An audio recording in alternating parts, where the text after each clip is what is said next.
This is an old rule of thumb that applies very well these days because we can capture looser poses or spontaneity without additional cost other than our time.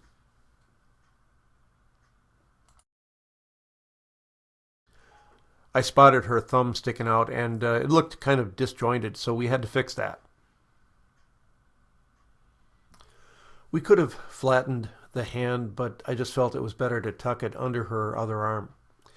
But the point of this is if something grabs your eye, that's telling you that it's a distraction, so it's important to take care of it.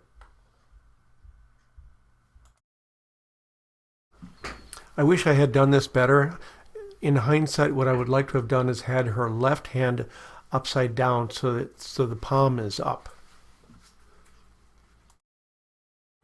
Kind of like this. You want the knife edge of the hand to face the camera so that it doesn't appear as large as the face.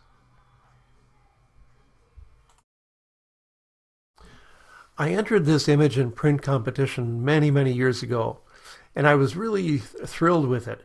However, a judge pretty much hammered it for the fingers coming at the camera. And while at the time I thought, well, what's the big deal? Eventually you learn to get over that and learn from the experience. So now I try to avoid that problem. So this was about 10 years after learning that lesson. And so I never really had fingers pointing at the camera anymore. So this is about as close as I could get to having the wrong hand, if you will, up on top. Simply by flipping it around, there's less distraction to the face.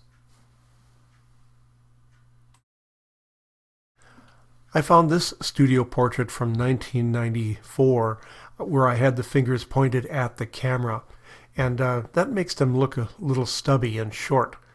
So by turning the hand sideways, it looks more elongated and feminine. If you're unsure about how to pose hands, just suggest a general guideline. Just bring your hands up next to your face and try different things. And then you'll eventually stumble on something that works. And the reason this last one works is because it does follow the rule of having the side of the hand, the more gentle side of the hand, the more graceful side of the hand showing by her face. Hands are often lighter than the face, especially the edge of hands. So when they're near the face, we'll need to darken them. And this also might involve adding some color since the meaty edge of hands is often pale and a different shade. Here's another case where we can see that the knife edge, in this case, is brighter than the rest of the hand. So when we put it next to the face, it needs to be darkened. And I usually do that by sampling the color of the arm or the back of the hand and then painting in color and darkening by burning it a little bit. In addition to the palm of the hand or the knife edge of the hand being lighter than the back of the hand, in poses like this we're also fighting the light because the light is up above the person and that's lighting the palm or the underside or the knife edge of the hand more so than the back of the hand. So again, the same solution, darken and add color. And of course, you'll run into the same problem that the palm is lighter and less tanned than the back of the hand when the two hands are close together. So I used the same solution of darkening and adding color. This is good, except I don't like her flat hand that just draws my eye away from her face. So I just instructed her to lift the palm of her hand so that we'd have more of a curve there. Or even just having them point a pinky. Hands on hips is a good old standby, as is having them put their hands behind their back. This isn't so much a right and wrong, but just another idea to do with hands. Here we have her hand in the normal position on a hip. The heel of the hand on hips with fingers pointing down is usually better suited for girls. But when I ask a senior guy or girl to put their hands on their hips, I let them do it the way that's natural for them. Then, of course, refine it for photography purposes if necessary. Either pose can be done in a flattering way. Now, typically, we wouldn't want a senior girl to have a fist like that, but again, we're not going for a delicate look here.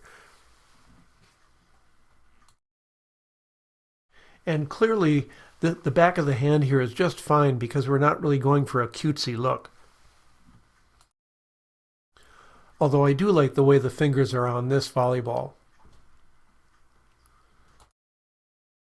Now for a guy, back of the hand, here, absolutely. And of course, if you're going for something really bizarre, then all the rules go out the window.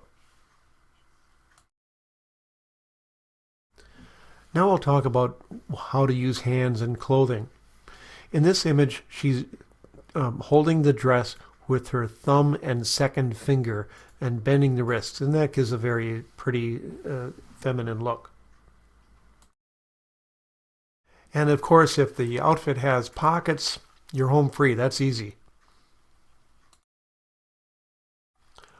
You can have them put their thumbs in the pockets, although I think that works better for guys than girls. And for a more Western look, you can have them put their thumb in their belt loop. I didn't care for his fingers here, so we're going to fix that. I just had him make a fist or curl his fingers. And of course, girls can do that too.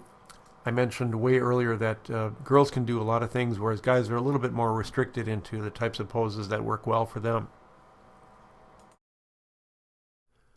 A single thumb in the belt loop can look good too, and it doesn't suggest a Western theme that way.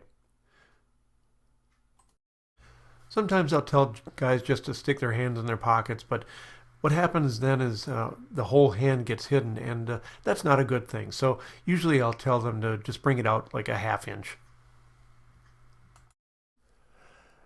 This is a senior, but that kind of advice works well for weddings too, because when you tell guys to put their hands in their pockets, they'll go all the way in and their hands will just disappear. With pockets, you can also have them put their fingers in the pockets with the thumbs out. And I don't know if there's a clear answer to this. Some photographers like the thumbs out, some don't. They say they look like just a single little sausage there. So I don't know. Sometimes you just have to try it, and if it looks good, shoot it. If it doesn't, fix it. In the previous example, his shirt blended with the color of his thumbs, so they didn't really jump out at you as a problem. But this guy's black shirt did make his thumbs show up. Plus, his jean pockets were kind of tight. So, if the jeans are tight and the shirt is dark, just have them hook their thumbs in their pockets.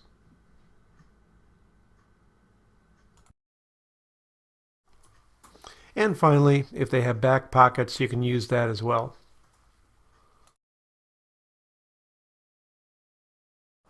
Now we'll talk about what we can do with hands near the face.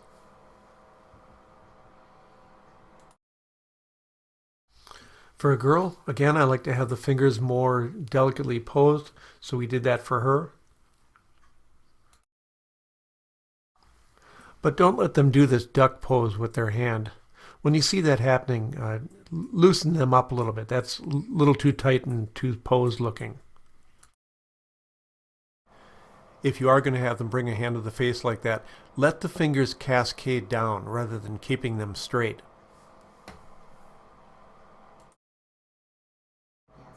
This works, just cupping the hands one over the other.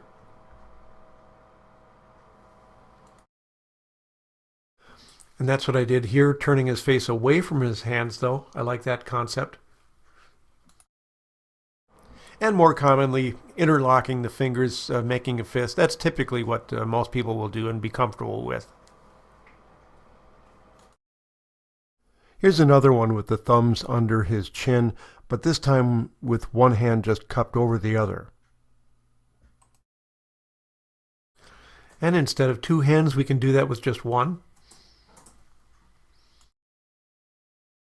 Little variation, rather than putting it on the chin in front, we can put it to the side.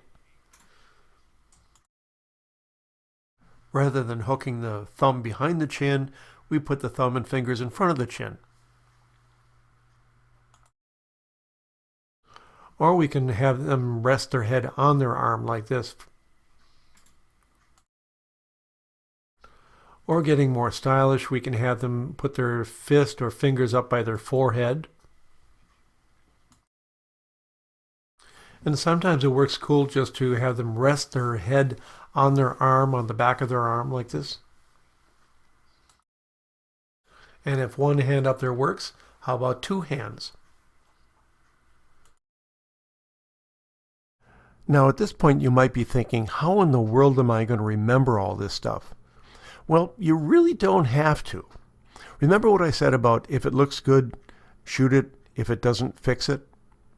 That's the rule you need to keep in mind.